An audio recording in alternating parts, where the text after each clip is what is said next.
As I was putting my remarks together, I realized that my family's involvement with Temple Emanu-El and the temple's history and Westfield's history are all intertwined.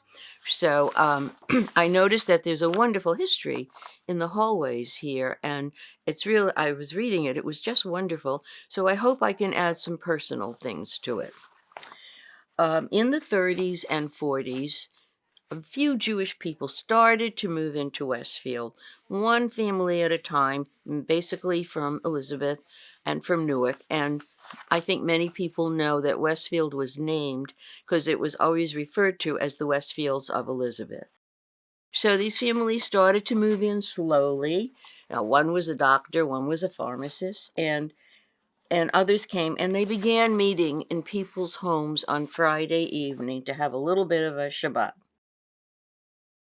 But finally, in the late 40s, there were several families there, maybe about 40 or 50 families. And in February of 1950, several of them met in a private home to discuss their dream of establishing a temple in Westfield. They felt the time had come. It wasn't so easy. They discussed buying land, getting a building permit, and that was not easy. No one would sell them land for a religious institution. Finally, one man who was Jewish, not a temple member, sold them the land on which we are sitting now. Getting a mortgage was another problem because the bank didn't want to give them a mortgage.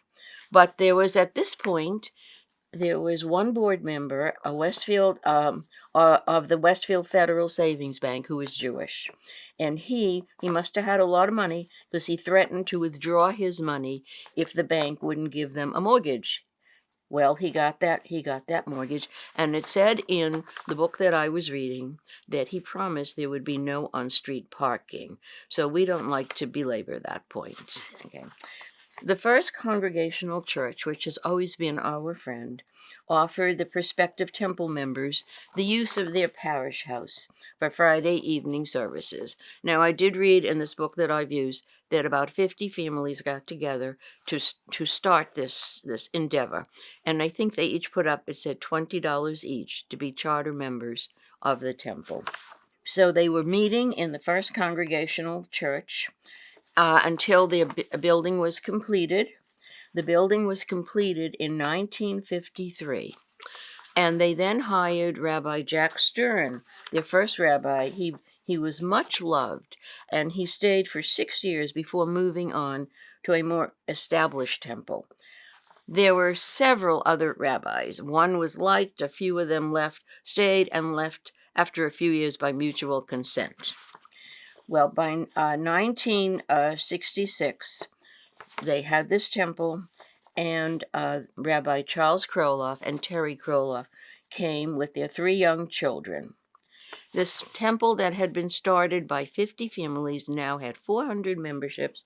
It had a men's club, a sisterhood, a board, and a religious school. There were some struggles because some people wanted it to be conservative, some wanted it to be reformed. The temple was struggling, and that's the temple that Rabbi Kroloff came to as a young rabbi. Now, and also 1966, our family had grown.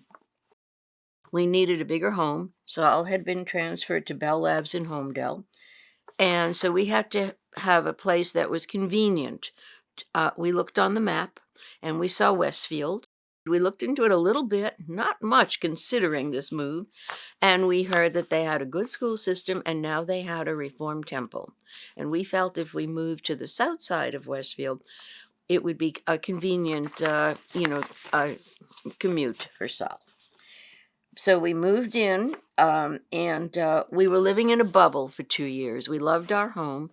We were on a cul-de-sac on the south side that had all Jewish families. My children were in school, Tamaqua School, and it was really quite a nice life. What we didn't know at the time was that had we tried to move to the north side of town, we would have been told, you'll be happier on the south side.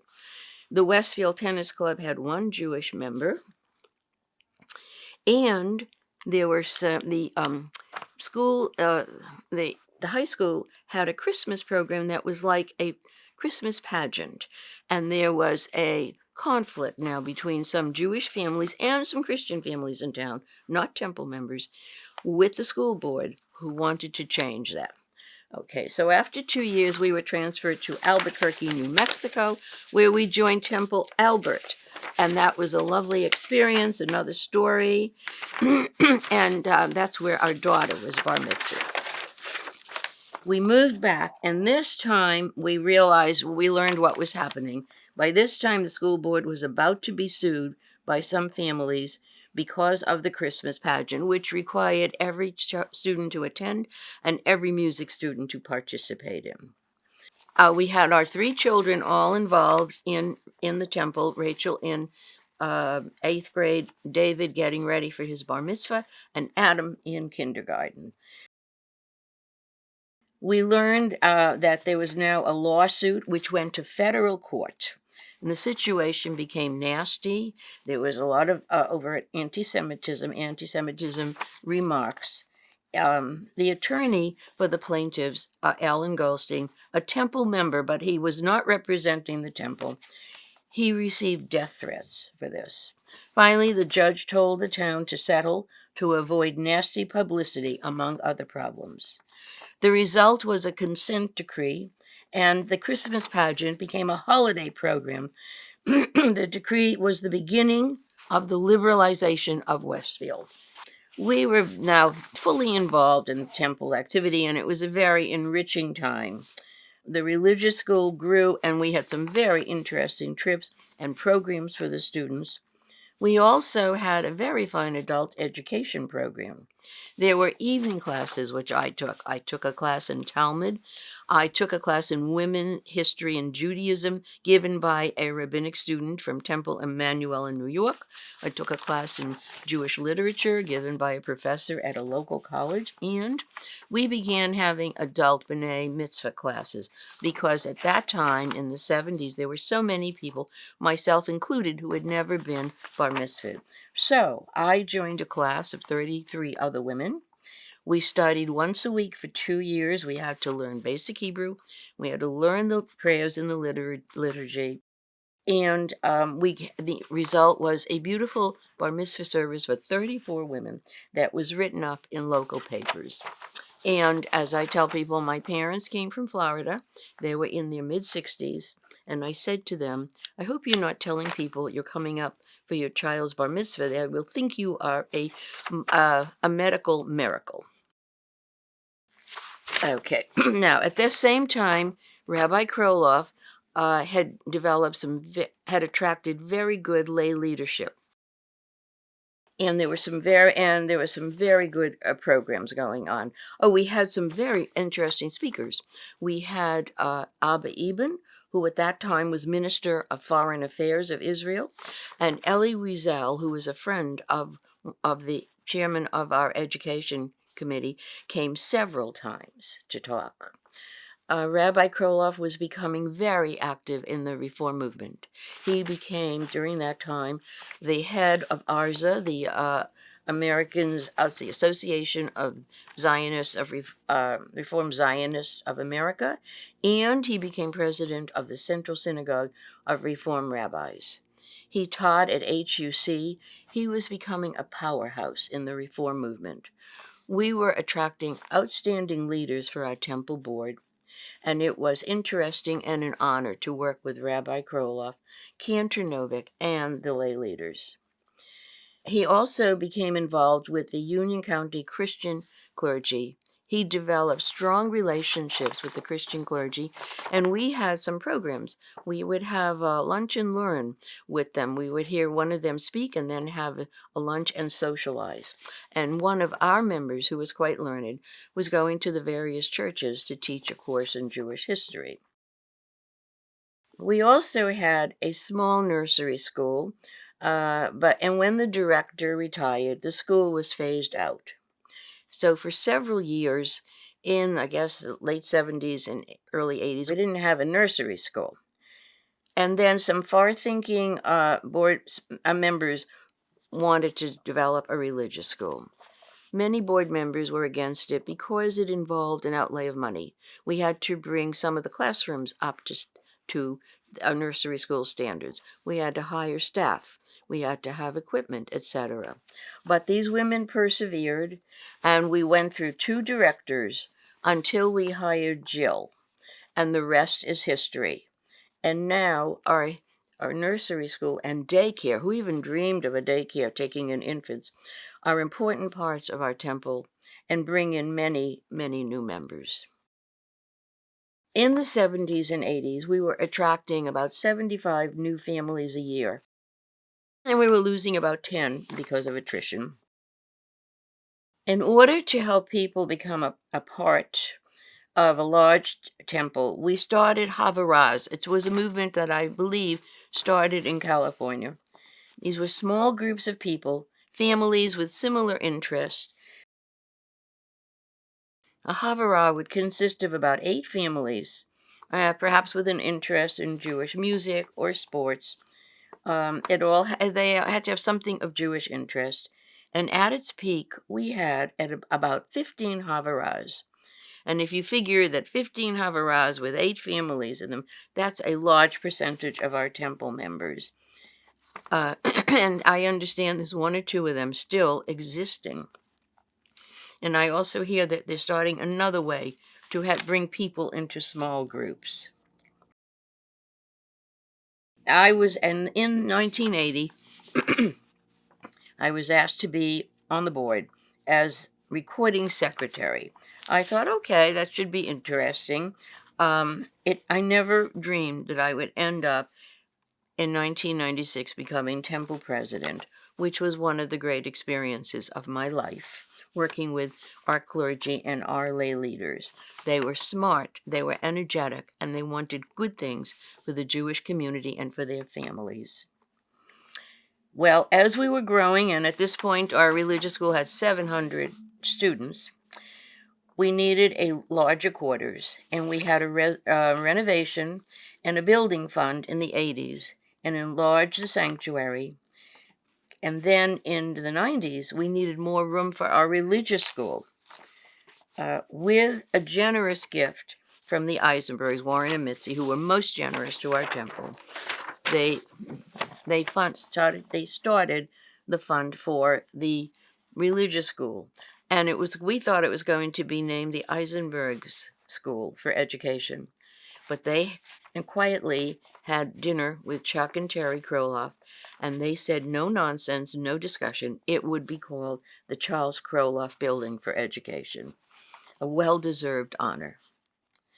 Okay, then came the need to enlarge our parking lot. You can imagine what the parking situation was on Broad Street during the high holidays. We were having at that time double services for Erev Rosh Hashanah, the first morning of Rosh Hashanah, Erev Yom Kippur, the morning of Yom Kippur, and the parking was a mess. The project became quite an undertaking and developed nasty feelings amongst our non-Jewish neighbors. We had always wanted to buy the house that is now the Levy house. The man who owned it had a clause in his will stating that the property should not be sold to the temple. However, we had good lawyers working for us, and the case went to a superior court judge in Elizabeth. We learned a few things, thanks to some quiet work by the ADL many years ago. We found out that if there is a conflict between the government and a religious institution, the benefit of doubt goes to the religious institution. Therefore, the clause in the man's will did not stand. A lot of anti-Semitism came out. Some of the neighbors wanted the board at that time to promise the temple would not grow. Well, of course, we couldn't do that anymore. But to be a good neighbor, we put in lots of landscaping. We lost a few valuable parking spaces, but we felt we had to do that.